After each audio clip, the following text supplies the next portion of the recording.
Salam sejahtera bersama saya Nevin Majid dalam 15 minit MMTV edisi 8 Ogos 2024.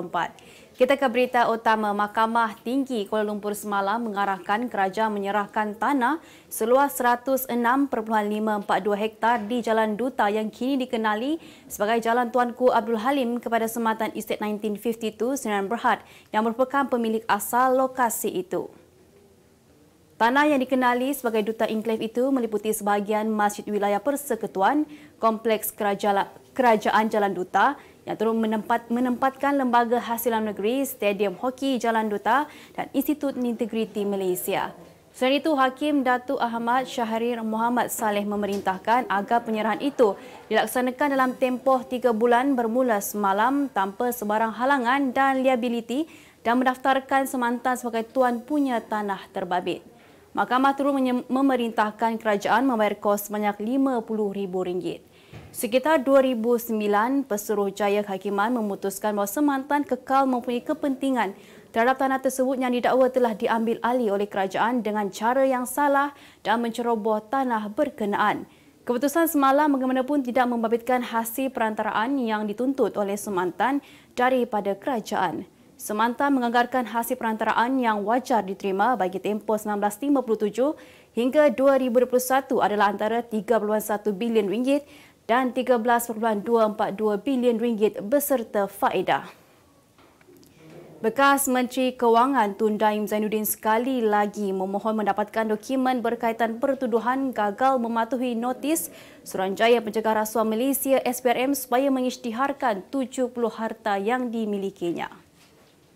Daim atau nama sebenar Sheikh Abdul Daim Zainuddin, 86 tahun, memfailkan permohonan kali kedua bagi mendapatkan sesalinan aduan kes selepas permohonan pertama yang difailkan pada 31 Januari lalu tidak mendapat maklum balas daripada agensi berkenaan. Notis usul permohonan penzahiran dokumen itu dikemukakan menerusi Tetuan Raj Alias Saj di Mahkamah Session Kuala Lumpur pada 31 Julai lalu. Daim menerusi afidavit sokongan yang diikrarkannya berkata SPRM tidak mendedahkan aduan tersebut sebagaimana yang diwajibkan di bawah Seksyen 51A Kanun Prosedur Jenayah CPC. Ujar bekas Menteri Kewangan itu, aduan berkenaan membentuk asas kepada pengeluaran notis SPRM terhadapnya yang membawa kepada pertuduhan yang dikemukakan di mahkamah. Semasa prosiding hari ini, Peguam M. Puravelan mewakili Daim manakala pendakwaan selaku responden diwakili Timbalan Pendakwa Raya Datuk Wan Syarudin Wan Ladin. Manakala Daim tidak hadir di mahkamah dan diwakili isterinya Toh Puan Naimah Abdul Khalid. Sementara itu, Wan Syarudin mengesahkan pihak pendakwaan telah menerima permohonan tersebut pada 6 Ogos lalu. Hakim Azura Alwi kemudian menetapkan 27 Ogos depan bagi sebutan kes dan tarikh pendengaran permohonan itu. Penganggur yang didakwa menculik Abeltain Leo Jiahui di Iskandar Puteri bulan lalu berdepan 7 pertuduhan lagi di Mahkamah Magistrate Kulai hari ini kerana memiliki bahan lucah termasuk melibatkan kanak-kanak. Walau bagaimanapun, tertuduh Liang Winson, 31 tahun, mengaku tidak bersalah terhadap semua pertuduhan yang dibacakan dalam bahasa Mandarin di hadapan Magistrate Azurin Syahira Shaufi Afandi. Berdasarkan kertas pertuduhan, Winson didakwa memiliki bantal panjang bergambar kanak-kanak perempuan berbogel, bantal panjang bergambar kanak-kanak berseluar pendek dan alat sulit palsu wanita di kediaman keluarganya di Jalan Bunga Raya 2, Taman Sri Kulai pada 24 Julai lalu. Dia didakwa di bawah Seksyen 292 Kanun Keseksaan yang memperuntukkan hukuman penjara sehingga 3 tahun atau denda atau kedua-duanya sekali jika sabit kesalahan. Mahkamah kemudian menetapkan jaminan sebanyak RM10,000 bagi semua pertuduhan dan tarikh 10 September depan untuk sebutan semula kes. Dahulu tertuduh turut mengaku tidak bersalah terhadap 8 pertuduhan di Mahkamah Session Johor Bahru kerana menculik, mengurung secara salah dan ambang seksual selain memiliki bahan lucah. Masih ramai pihak didapati tidak mengetahui bahawa kerajaan sudah menetapkan gaji permulaan baharu yang perlu dipatuhi oleh sektor swasta di bawah dasar gaji progresif DGP. Menteri Ekonomi Rafizi Ramli berkata kerajaan memberi insentif kepada pihak majikan di bawah dasar tersebut bagi menaikkan gaji pekerja swasta di mana kenaikan gaji tersebut ditanggung oleh pihak kerajaan.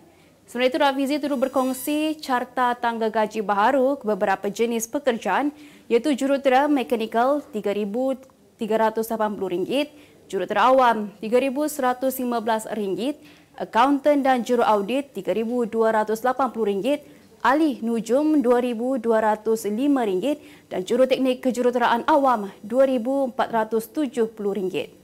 Dahulu media melaporkan DGP bakal dilaksanakan secara menyeluruh pada Oktober ini. Dalam pada itu, Timbalan Menteri Sumber Manusia Datuk Seri Abdul Rahman Mohamad berkata, pelaksanaan DGP selepas penilaian impak projek rintis GDP selesai dilaksanakan September ini. Jelasnya, sebanyak 237 majikan sudah mengemukakan permohonan untuk menyertai projek rintis tersebut, manakala 732 majikan sudah membuka akaun melalui sistem gaji progresif.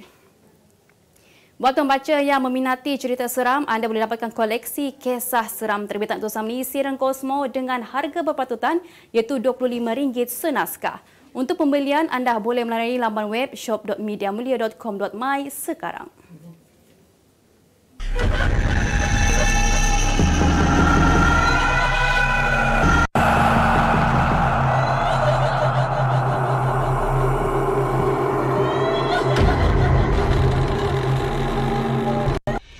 Utusan Malaysia dan Kosmo melancarkan satu lagi produk terbaru.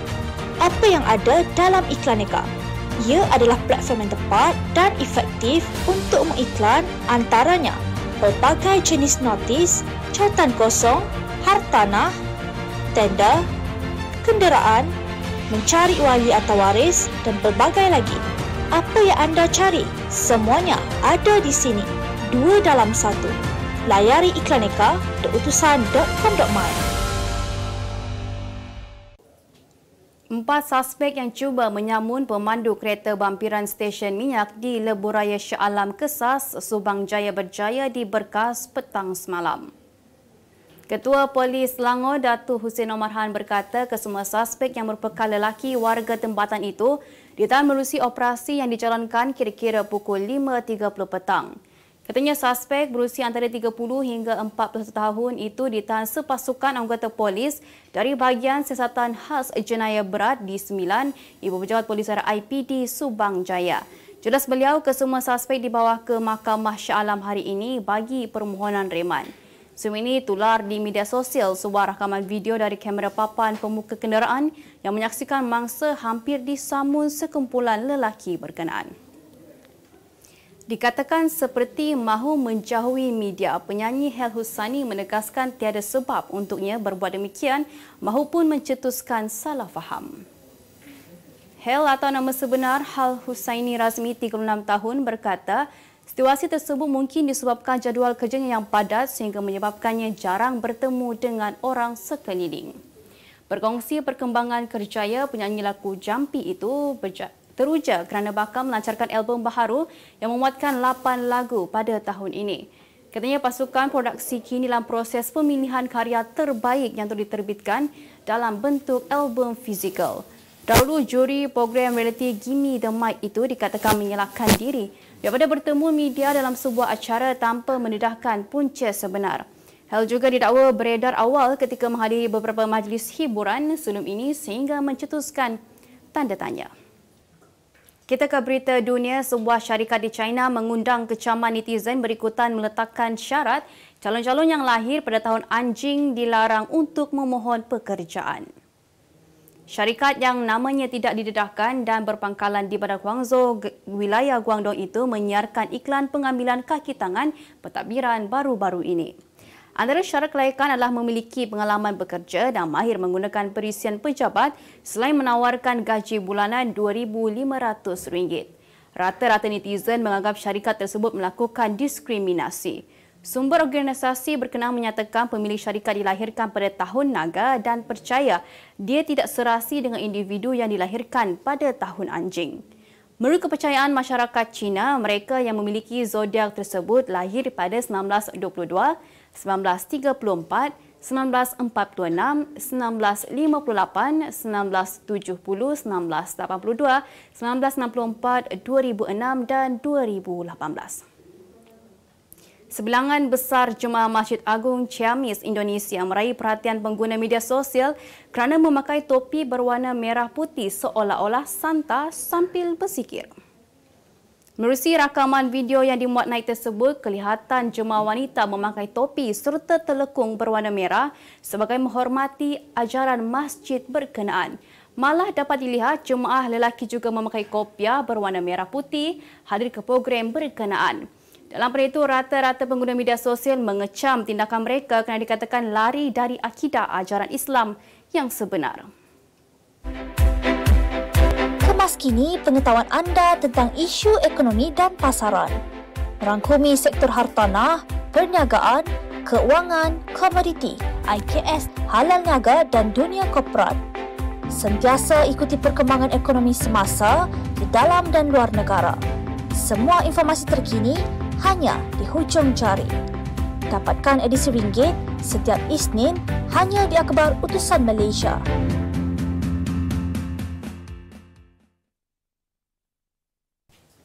Beralih ke berita ekonomi, Proton X50 2024 yang dikemas kini dan baru dilancarkan sejak 2 bulan lalu telah mendapat sambutan yang baik daripada peminat kenderaan khususnya kenderaan utiliti sukan SUV dengan mencatat jualan sebanyak 2,585 unit. Menerusi satu kenyataan, Ketua Pegawai Eksekutif Proton, Roslan Abdullah berkata melalui prestasi jualan tersebut, model X50 yang merupakan SUV premium segmen B itu telah kembali mengukuhkan kedudukannya dan kini berada pada senarai teratas dalam kelasnya selain mengekalkan statusnya sebagai SUV kompak kegemaran Malaysia. Menurut beliau, model tersebut mula dilancarkan pada 27 Oktober 2020 dan hampir 110,000 unit telah terjual menjadikannya sebagai SUV yang paling cepat terjual dalam sejarah automotif Malaysia. Tak banyak lagi memandangkan prestasi jualannya yang kukuh, model Proton X50 2024 itu telah berjaya memberi kesan positif kepada pelbagai demografi dan menarik perhatian pembeli lelaki dan wanita secara sama rata. Tindakan Tesla Incorporated, Tesla membatalkan rancangan pengeluarannya di Asia Tenggara berkemungkinan satu keputusan komersial operasinya di peringkat global. Jurucakap Kementerian Pelaburan, Perdagangan dan Industri MITI dalam satu kenyataan berkata tindakan pengeluar kenderaan elektrik EV global itu bagaimanapun tidak mencerminkan pembaharuan perindustrian dan penambahbaikan lanskap pelaburan yang diusulkan oleh MITI serta agensinya sejak Disember 2022. Kenyataan tersebut juga menegaskan bahawa laporan media bukan kenyataan rasmi Tesla dan hanya berdasarkan ulasan daripada sumber yang identitinya dirahsiakan. Walaupun setakat ini tiada sebarang kenyataan dikeluarkan daripada Tesla berhubung isu berkenaan. Tesla dilaporkan tidak akan membina kemudahan pembuatan EV sama ada di Malaysia, Thailand atau Indonesia. Berdasarkan sumber kerajaan Thailand, pengeluar EV itu sebaliknya hanya akan menumpukan kepada pengukuhan ekosistem stesen pengecasan. Tesla sebelum ini dilaporkan bersedia untuk melabur $5 bilion untuk hub pembuatan Asia Tenggara dan memilih Thailand sebagai lokasi pilihan. Pada masa sama, Malaysia dan Indonesia juga menawarkan peluang untuk Tesla membuka kemudahan pengeluaran mereka.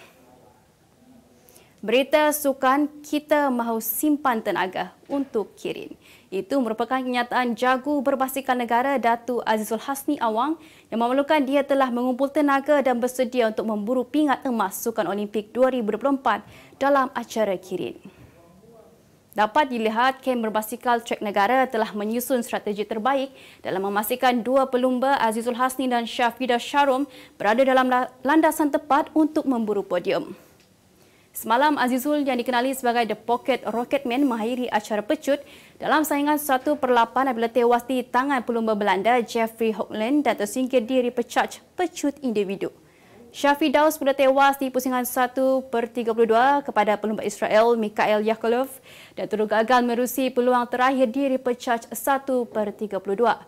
Bagaimanapun keputusan yang diraih dua pelumba itu di Velodrome Saint Quentin a Yvelines semalam hanyalah sebagai taktikal sebelum mereka fokus dan menggerakkan sepenuh tenaga dalam acara kegemaran mereka Kirin yang bermula pada Sabtu ini.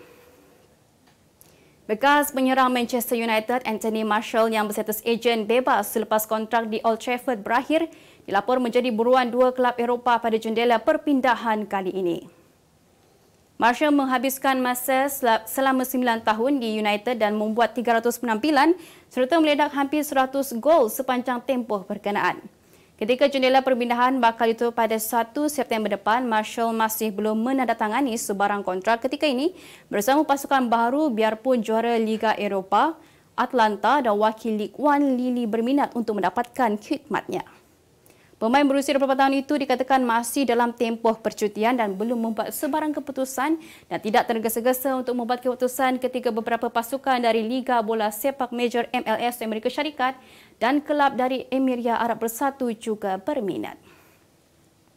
Sebagai penutup 15 minit MTV hari ini, saksikan laporan cuaca esok Jumaat 9 Ogos 2024.